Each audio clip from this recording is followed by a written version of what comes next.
Facilitate, meaning the billing will flow through CoCard, right? So did you and Ray work something out where it gets deducted? Was this one, or was I thinking of something else? Am I going big? I believe it's ACH. ACH? Yeah, Through your system. Through our system? Correct. I think so, yeah. Anyways, if you want details, who we talked to? Jenny. Jenny? Somehow we get set up so I can start selling this and how I get paid? I want to know how I get paid. And also these flyers, they're made so you can put your All right, information. so you'll be around afterwards and talk at the table. Good job. Hey.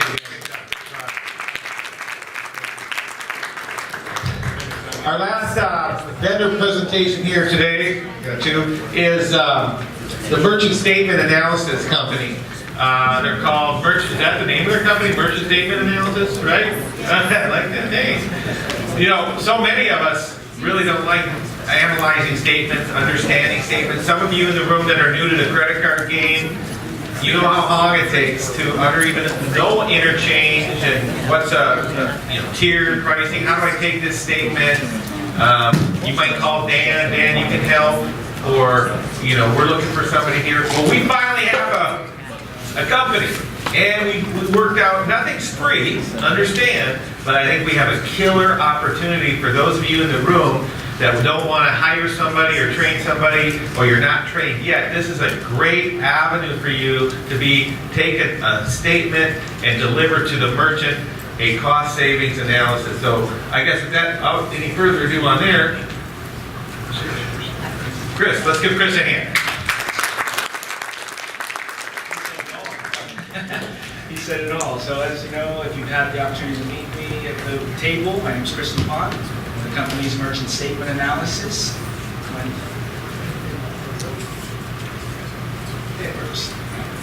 And I met some of you a few times, and you grabbed a lot of candy. And that's good. It's more for you. If you haven't had that opportunity to get some candy, I like it. But in just a few days being here, I wanted to just take one moment and say thank you for allowing me to be here. I've had an opportunity to talk with some of you, and I watch how everybody interacts, and it's almost like a family. And it just, I appreciate that you've given me something very valuable of yourself, and that's your time. Very valuable. Who am I? Where did I come from? Where did Merchant Statement Analysis come from? What's the benefit? I want you to imagine something. Think of your work day and all the things that you have to do in a work day. Whether it's phone calls to make, emails to reply to, leads to follow up, paperwork to fill out, applications to key in, training, travel, downloads. Think of all of those things. There's so much more with all these new products to study up on. And at the end of the day, everybody else is going home to their family and their friends, and in your hand is a pile of statements, merchant statements. Your day's not over. You now have to put these proposals together. Have them ready for the next day so you can go close these deals. How do you feel at that moment? Now some of you might say, I love statement analysis. I don't mind. 16-hour days. But others might feel different. Now think of that same business day. Everything I mentioned, all the work. But then, as the day progresses, you're sending out these statements to merchant statement analysis. You're outsourcing it. That's one less thing on your plate to do. And we heard today, when the past program was discussed, how many people are experts at all things. And so that's another aspect. The payments industry is so complex. And the interchange pricing, it's in the name. Interchange, you have to keep abreast with what's going on. It's changing. So I got my start back in the early 2000s with an ISO, and I was brought in as a recruiter and a relationship manager. So I did well. A lot of agents, and I got familiar with the business. And I'm not a techie guy. I like technical things, you know, with the terminal stuff and all the POS stuff, that's a little foreign to me. So I really enjoyed the conference today. But one thing that I did grasp onto was the numbers. Residual, buy rates, pricing. Well, I left that company and I tried to sell some merchant accounts. I'm going to go use this information to go sell some merchant accounts. And I want to commend all of you. It's tough. It's tough. It takes the right person to do that. So I said, well, I got to think of something. And I remember working for that ISO, we would have statements pile up on the table, and it was the last thing we got to. That's why I mentioned that at the outset. It was the last thing that we got to in a work day or work week, because we were busy cold calling, recruiting, training, doing all these other important things. And statement analysis isn't making money at that point.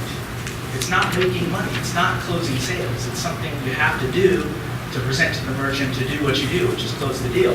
So I said, there's the business.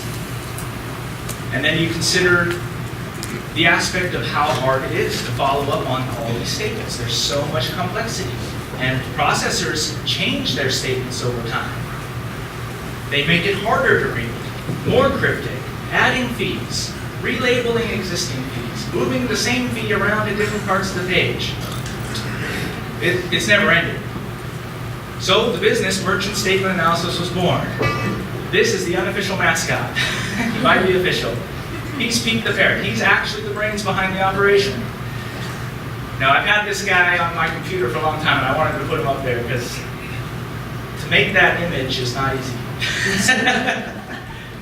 So the company's been around since 2009, and this is the product. If you've seen at the table, you've seen some samples. If we could zoom in at the top of that page, Jenny, on the left side, that'd be great. On the left side, I want to just run you through what this is so you can understand it, because sometimes this is hard to read. This is the finished product, but you can imagine it customized with your logo, color schemes. It comes back to you, and the top is the processing fees. This is all the basis points and per item fees that are really the bulk of what people focus on. The merchant's always thinking, what is discount rate? So this is a tier to an IC Plus statement. Below that, the second section is association fees. That's all the pass-through fees. What we're seeing a lot of now is that competition is padding the association fees. So their access fees might be higher, their assessments might be higher. Of course, we all know about padded interchange. And then at the bottom is the additional monthly fees and service charges that can show up. So it's very simple to follow. So we're taking the statement that before was impossible to comprehend and putting it in a format that can easily grasp the concept. And then you have the savings in 1 year, 3 years out. If we go to the right side, this second page is the interchange fee details. This is more for your personal reference, not something that you would necessarily show the merchant because they wouldn't understand it. But if you need that information to explain something, why do they have ERF transaction? How much ERF are they getting? Why am I getting so many corporate cards? What's going on? Why are my fees so high? You can now have something to reference. If we go to the next slide here, one of the nice features that we offer is profitability tables on up to 5 buy rate programs or platforms. So you get a snapshot on each merchant statement of what you're going to make. If you put it on TSYS, if you put it on another platform, what are you going to make after 1 year, after 3 years? And so this is a nice feature because now the advantage is you can price that merchant accordingly.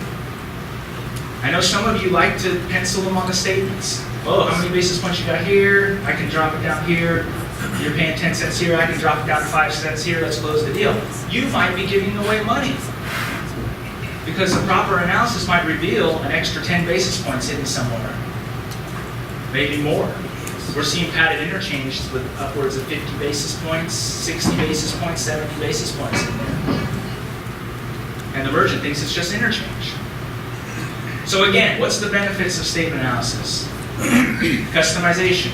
You put your logo, your colors, it looks like it's coming from your office. It's something simple to send to me. If you don't, we can use the default merchant statement analysis template, which is it's also a good alternative because you might use that as leverage. We've had an independent third-party merchant statement analysis review your statement. That builds confidence, that builds trust. That's another thing to think about. But maybe that's not you. Flexibility. I've been asked a lot about this over these last few days. So what we strive to do, merchant statement analysis, is continue to advance and develop with the industry. As new pricing models come out, we're there. Amex Blue, that's become very popular. It's another area to save merchants money. There's still so many merchants, oh, we lost it. Okay, think of that slide. So there's so many merchants that are still not on Blue. It just is amazing. So there's revenue in there. Level 2, Level 3 was discussed these last 2 days. We're doing it. So we're taking these merchant statements that are B2B businesses, but they're not optimized for Level 2, Level 3 processing. We're converting those corporate cards over, additional savings, hundreds of dollars in savings. So you don't even have to lower their pricing. You could even raise their pricing and put them on Level 2, Level 3 and save them money. It's that crazy. And adaptability. What kind of statements can you send to merchant statement analysis? Anything. I get statements that are sometimes nothing more than 3 line items: volume, number of sales, and the DBA. That's how vague some statements are. There's a little more to it than that, but can we quote that? Can we put that into some sort of interchange model? Do it all the time. Tiered to IC plus. What are these tier buckets? What are they going to be when they translate into interchange? We do it. How do you quote against PayPal statements? You know, how do you convert that to an IC plus deal? They don't want to go with PayPal anymore. We do that. So again, enhanced bill back. That's one that we all thought, remember, was going to just take the world by storm. And you see it still, but it didn't take the world by storm. We convert them to IC plus all the time. As mentioned, the profitability is key. I think that's a big feature that you're going to learn what you can expect to make on this account from that monthly statement. Rapid turnaround. This is very important. We turn these statements around in 24 hours or less, Monday through Friday right now. I'll give you an example. Last night when I got home, you were all on the boat trip. You had a good time. You had a good time. I went to work. And I had the customers out in California send me statements at 7:30 our time. So I just got home after the traffic jam to get home. And he sends this and goes, oh, I need the statements. And they were ultra complex. And I told him, you know what time it is here? I'm going to get them back to you tomorrow night, this time tonight, you know? And he goes, oh, I need them sooner. I need them sooner. And I felt bad for him. He got them in an hour. And he was just like, wow. And I said, I didn't think I could do it. I don't know if I can always do it, but I did it. That's the kind of service that I'm doing right now for people. And so he's probably closed the deal today. And then this is highly important. I mentioned your time was valuable commodity. So valuable. This is your other valuable commodity. By using merchant statement analysis, by optimizing price point versus savings, you're going to increase your revenue. And you're going to close more deals with these proposals because they look so good. If you see what else is out there, these look so good. And that means a lot to these merchants. So you're going to see your sales, your close go up, your revenue go up with this service. And your headache go down because you're not going to have to be pouring over those statements all night long. But if you like to do that, that's your thing, go for it. You know? But if you feel like, I need this service, then here we are for you. So is there any questions I can answer for you? I have one. Are you going to stay over at the end of our session today? Because they might have some questions that we're going to end around 3:30. So if you can stick around and go to this table. But one quick question I have, I do a lot of this stuff too. I'd love to outsource it. When I send you a statement, I don't know how I want to price it until I see what they're paying. So how do you get, I see our pricing over there. Do we send you what we want to price it at? Or, because I don't know until I see how much, like I want to save this merchant. I know in order to convert this merchant, I'm going to have to come up with $50 savings or $100 savings. But I don't know what that rate's going to be yet. Yeah. Wow. How does that work? Yeah, good question. I didn't cover that. So, easily, when I set up your template, you have some choices. We can set default pricing on your template. It's like my standard pricing, interchange, 20 basis points and 10 cents. You're comfortable with that. Okay. And I can shoot that back as the initial. You review it, you say, change $5 statement fee. Yeah, basically. I get attuned to my customers' needs over that. Like I know certain customers, they'll always kick it back to me if it's not 10% savings. So I got in the habit of trying to at least send something back close to 10% savings, or in some cases it's so much savings. So, So we can set some parameters customized for each office. Right. You can put in the email too. And if I don't like, if I come back Can we, is it in a form of a document where I can also change it without sending it back to you? Yeah, I get that asked all the time. This is something I'm exploring constantly, and I'd love to be able to provide you with the ability to just change the numbers on the quote. Can't do that yet. There's, the back end of this is, Talk to Mike, it's open here. yeah, that was interesting.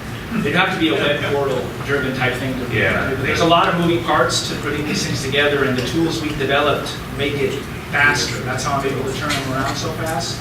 There's a lot of movement. Just a couple questions, we are running behind today, we can ask at the table afterwards. Yeah. Go ahead.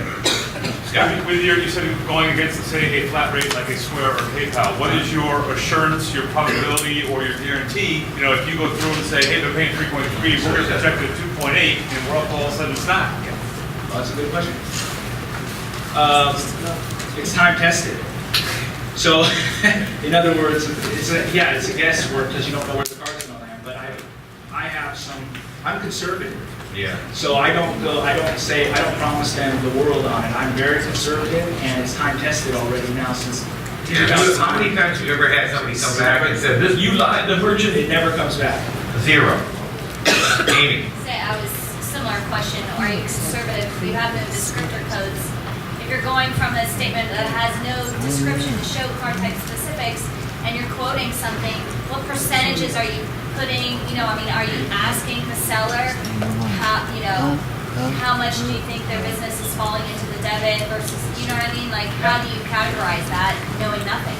Sometimes I do have to email back to get more information on that, but most of the time the agents don't have that information. They don't know. So we work through it. But I've taken by business type, I've come up with some fallbacks. You're conservative. Yeah. So, if you have... this Oh, table- Dalton. no. I almost got away, Dalton. What do you got? What does it cost? Check with CoCard Corporate. Yeah, any volunteer, we have, again, you go to the table and talk about it. Thank you. Huh? Come see Jenny, okay? See Jenny. I just want to vouch for Chris. We're bringing you to CoCard. We're not very in tune with. We've been partners with processors for a long time, more in POS. But he really helped us. And a couple nights ago, the night before my flight, I sent him a couple statements from accounts. He turned them around within an hour. Blew my mind. In the morning, I woke up. I had all the statements or the analysis in my inbox. And on one of them, I don't understand the statements yet, but he said, at the pricing you want, you're not really saving the money. Here's one way you are saving the money. If you want to change this, let me know, on what you want me to do. So, very helpful. It's a very good service. I just want to say one thing though, because I know you're out of time. I just want to say this. The 1 hour thing, please don't expect that. Let's give him a great job.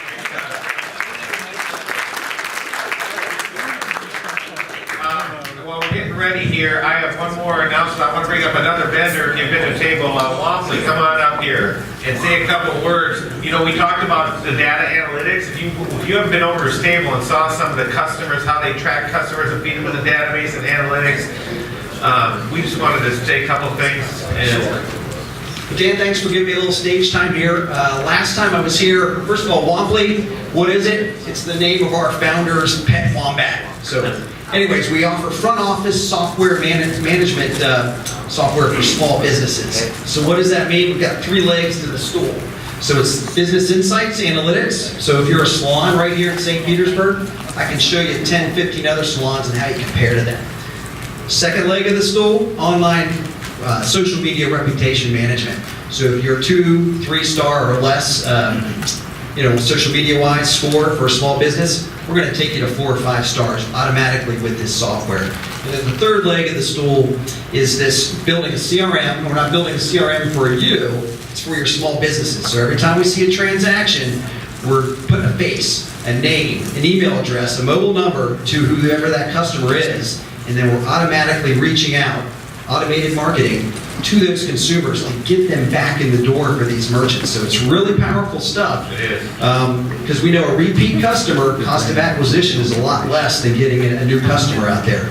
So we have 150,000 small businesses around the country using our software today, only 125 on CoCard. So last time I was here with you all in Margaritaville, we did a lot of research. We went out to 80,000 small business customers and we said, what are your pain points?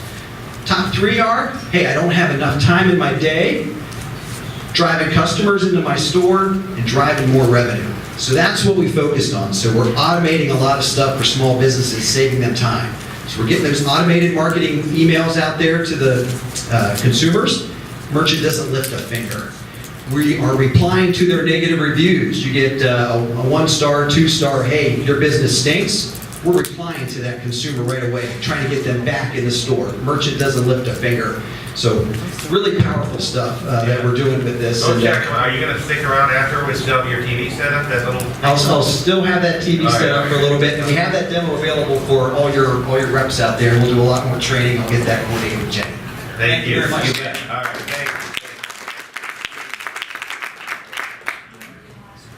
thanks.